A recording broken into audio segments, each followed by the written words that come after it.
Bienvenidos a Hablemos de Migración, el espacio donde exploramos el fenómeno migratorio. En cada episodio nos sumergiremos en conversaciones significativas. Hola, ¿qué tal? Bienvenidos a Hablemos de Migración. El día de hoy, vamos a hablar del negocio de las armas, los túneles del crimen y la respuesta diplomática en medio de los acontecimientos internacionales que han acaparado la atención de la mayoría de los medios de comunicación, que es esta guerra entre Israel e Irán con la incursión de Estados Unidos bombardeando bases militares de Irán. Se ha detenido un poco toda la información que se venía dando acerca de esta opresión por parte del gobierno americano en contra de los migrantes allá en Estados Unidos, pero pues el tema, y este es un tema que no es, aunque los medios de comunicación lo han hecho ver como un tema de moda, el tema de la migración es un tema que es histórico, sin embargo, no se le había dado y creo que al día de hoy todavía no se le da la importancia que realmente requiere. Hoy vamos a hablar de a qué se enfrenta estos migrantes allá en un país que al día de hoy ha mostrado lo peor todavía que se puede enseñar en cuestión de xenofobia. Estados Unidos siempre ha sido un país racista, pero que en esta administración, este segundo mandato de Donald Trump, se ha visto una endurecimiento de esta discriminación, de este odio hacia los migrantes, mucho más grande que lo que era en su primer mandato o las políticas migratorias que han implementado tanto republicanos como demócratas allá en Estados Unidos. Y bueno, para empezar en los temas que quiero que abordar el día de hoy, pues vamos a hablar sobre estas demandas de las armerías, en contra de las armerías. Recordemos que durante el gobierno de López Obrador se mandó a interponer una demanda en contra de varias armerías porque estaban vendiendo pues todo el equipo con el que el crimen organizado se defiende, todo este arsenal con el que se han dotado por muchos años. Se puso una demanda para que se hicieran responsables por parte de los daños que causaban estas armas que estaban ellos vendiendo. México alegando de que pues no hacían la investigación suficiente para poder vender las armas. Sabemos que el tema de las armas es un tema muy específico allá en Estados Unidos, en el cual se ha intentado regular, mas sin embargo no se ha podido. Es un derecho constitucional que los ciudadanos puedan tener armamento, pero sí se ha salido de control en cuestión de qué tanto armamento tienen. Los más perjudicados el día de hoy todavía siguen siendo ciudadanos norteamericanos. Las mayores matanzas que ha habido ha estado dirigida a la población en general. El día de hoy todavía no tenemos este ataque hacia grupos minoritarios como los afroamericanos o los latinos allá, pero que este discurso de Donald Trump podría llevar a que en determinado momento, en manifestaciones como las que se vieron en Los Ángeles, despierte este odio en algunos ciudadanos norteamericanos y salgan a agredir a otros manifestantes que, como se ha visto en la mayoría de las ciudades, ha sido manifestaciones pacíficas en todo el territorio de Estados Unidos, no solamente en el aspecto de la migración, sino en todas estas marchas de No King que se han estado llevando a cabo en Estados Unidos, y que esto podría ser utilizado por estos supremacistas blancos para salir y agredir a las personas. Los invitamos a que lean un reportaje que pusimos en nuestra página de Facebook que habla exactamente de este tema. Dice: litigios contra armeras en Estados Unidos apenas tocan sus ganancias. Esto es algo que no solamente se ve en la industria armamentística, sino en cualquier pleito que hay de los poderosos contra aquellos que no tienen este poder económico, que hay, por ejemplo, la defensa de los derechos laborales. Hay empleadores que no respetan los derechos de los trabajadores, a sabiendas que pueden ser ellos demandados y ir a cortes, a juicios que son muy largos y que para ellos no representa gran problema, motivo de las ganancias que tienen, que son unas ganancias muy altas, y que tienen abogados muy bien preparados en nómina, el cual trabajen o no trabajen, prácticamente los abogados están cobrando. Entonces, estos juicios que duran por muchos años a veces no les representa gran impacto en comparación con las enormes ganancias que ellos tienen, y por eso es que siguen violentando la ley. Ante esto se enfrenta México, y no solo México, sino todo el mundo, que estas armerías producen y venden armamento sin ninguna consideración, sin importar si alguien va a salir lastimado con esas armas. proveen de armamento a los mismos gobiernos. Parte de de las armas que entraron a México durante el gobierno de Calderón, en el programa de Rápido y Furioso que implementa Barack Obama, mucho de ese armamento viene precisamente de estas armeras.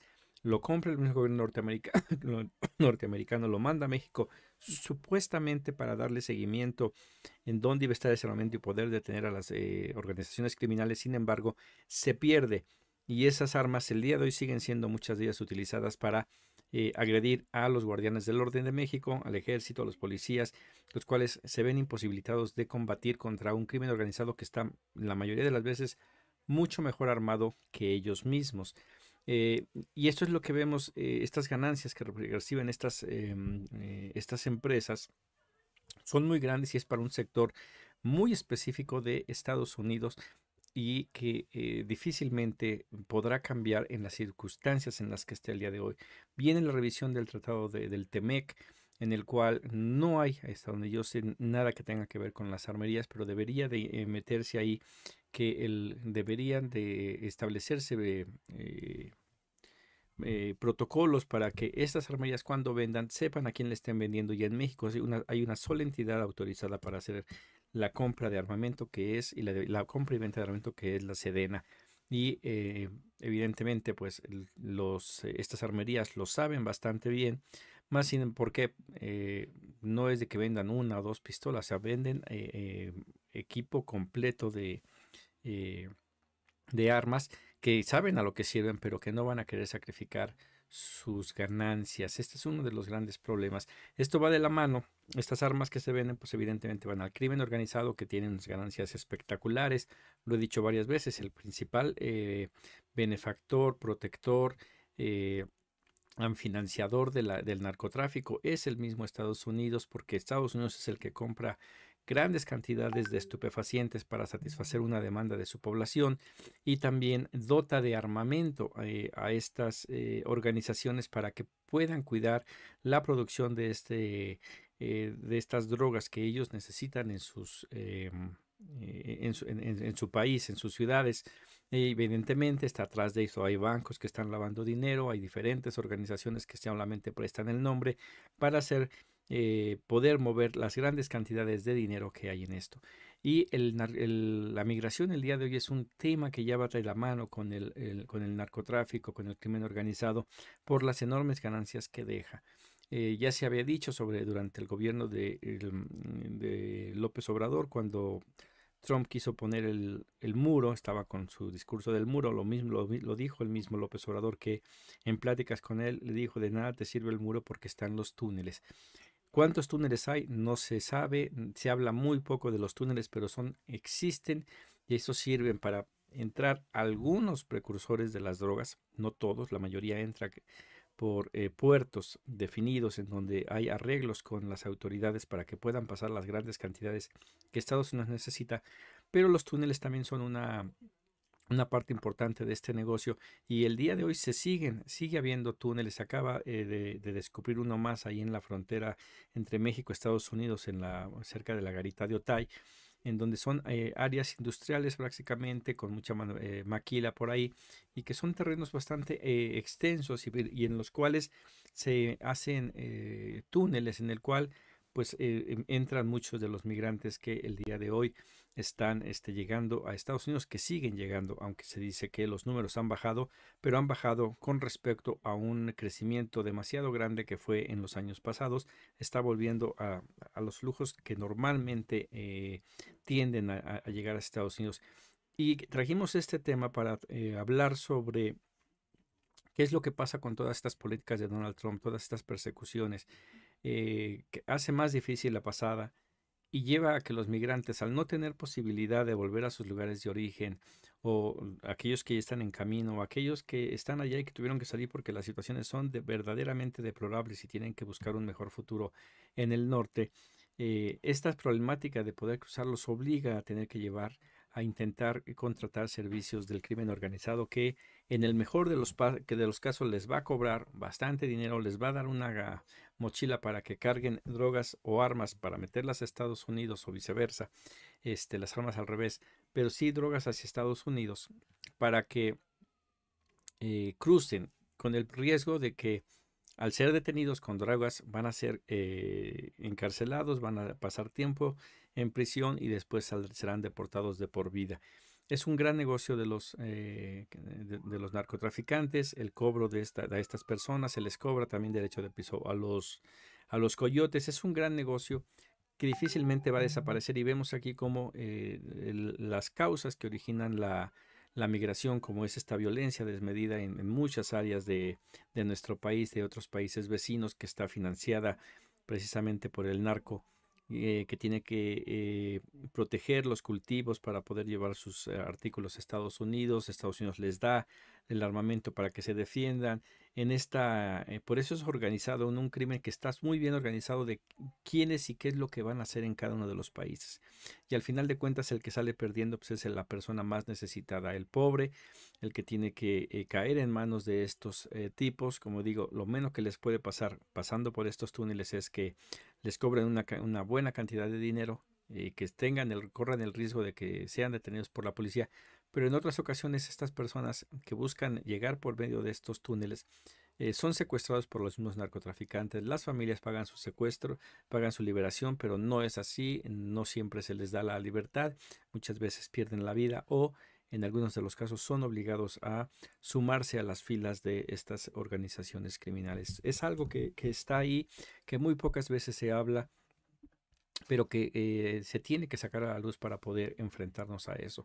Y con estos dos temas llegamos a esta parte en donde el gobierno ha propuesto varios perfiles para ocupar los cargos ahí en los cónsules de México, en todo el mundo, pero nos vamos a enfocar en Estados Unidos, que es donde está la mayor cantidad de personas y donde se está viviendo en este momento esta xenofobia a todo lo que da. Y se debería de buscar lo mismo que hizo Estados Unidos. ¿A quién manda? Manda a un ex agente de la CIA para meter su proyecto de Estados Unidos, hacer que se lleve a cabo lo que quiere Estados Unidos. Habrá que ver qué tanto se logra.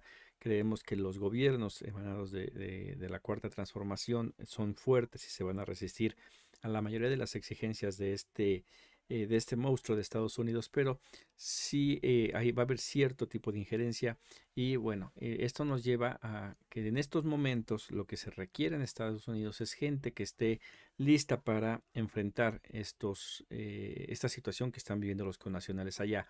Tiene que reestructurarse y redefinirse cuál es el papel de los consulados, puesto que el día de hoy estamos con una promesa todavía inconclusa de parte del gobierno de López Obrador que no se dio y no he escuchado que la presidenta lo agarre con la misma fuerza que lo tenía López Obrador, en el mismo objetivo de convertir los consulados en verdaderas procuradurías de justicia. Es algo que no se ha dado. Se tiene que hablar sobre eso, se tiene que reestructurar para cuál es la función de los consulados y una vez que se haga eso, entonces sí decidir quiénes son los perfiles. Se lanzó una convocatoria cerrada, increíblemente, eso no se puede llamar lanzar una convocatoria, pero es lo que explicó la misma presidenta en la mañanera, que había sido gente que estaba interesada en ocupar esos cargos, las que habían sido seleccionadas. Esperaremos a ver cuál es la respuesta de la comunidad migrante. Normalmente, ahora sí que cada quien en su ámbito puede, donde está viviendo, saber qué tan bueno, qué tan malo puede ser las personas que están llegando. Yo me voy a enfocar solamente en uno de los consulados, porque aquí hay gente priista que pues evidentemente al ser priista pues se encienden las luces de advertencia para ver qué es lo que se busca poniendo a personas emanadas del PRI en estos posicionamientos, si son pago de favores, qué es lo que normalmente se hacía en el pasado, darle alguna embajada, algún consulado, algún político para que pues, tuviera algo que hacer o poder estar exiliado, pero con un sueldo en el exterior.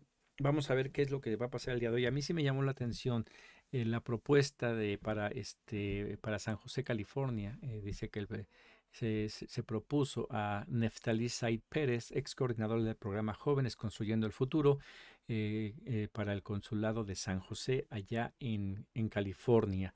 Es importante por el programa en el que estaba trabajando, que era Jóvenes Construyendo el Futuro, y por el potencial que hay en Estados Unidos de estas segundas y terceras generaciones de mexicanos, que normalmente la mayoría son jóvenes que nacieron allá, pero que sus padres son de origen mexicano, y por ende ellos pueden reclamar su ciudadanía mexicana. Y teniendo una persona como ella, como esta, en el consulado, que ya trabajó en esto de Jóvenes Construyendo el Futuro, quizás se pueda organizar algo para que la comunidad mexicana en el exterior pueda exigir, pues ahora sí, que sus derechos humanos allá. Habrá que revisar, vienen más propuestas. Esta lista, no sé si ya está avalada, se pasó al Senado para que la avalara. Están en esos menesteres en este momento, pero van a seguir saliendo más nombres aquí, de los nombres que se dieron para esta primera lista. Déjenme les digo, por ejemplo, es Luis Rodríguez Bucio, es comandante de la Guardia Nacional y subsecretario de Seguridad Pública, propuesto para el consulado de Dallas, Texas, en el cual pues ahí podría ser también alguien con experiencia en el crimen organizado. Ese sería la visión que yo vería una persona como esta. Ahí habrá que revisar las credenciales y si realmente va a hacer algo o simplemente está yendo como un pago de favor. Está Marco Antonio Mana, que es exmandatario de Tlaxcala y exmilitante del PRI, que está propuesto para el consulado de San Francisco, California. Carlos Iriarte, también de origen priista, postulado para Boston, Massachusetts. Vemos, son estados más hacia arriba donde hay también problemas, sobre todo en San Francisco, de un buen número de comunidad migrante allá, no tanto así en Boston, Massachusetts, donde también hay, pero no en la misma intensidad, y sería un poco más diplomático, a diferencia de, por ejemplo, de California.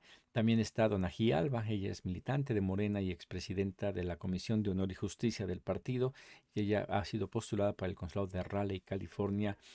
Carolina del Norte, perdón, donde igual hay una presencia importante de comunidad mexicana por aquellos lugares. También está Marcos Bucio, excónsul de México en El Paso, exdiputado del PRI y vocero de la campaña presidencial de Francisco Labastida, así como ex subsecretario de Educación Básica durante la primera parte del gobierno de Andrés Manuel López Obrador.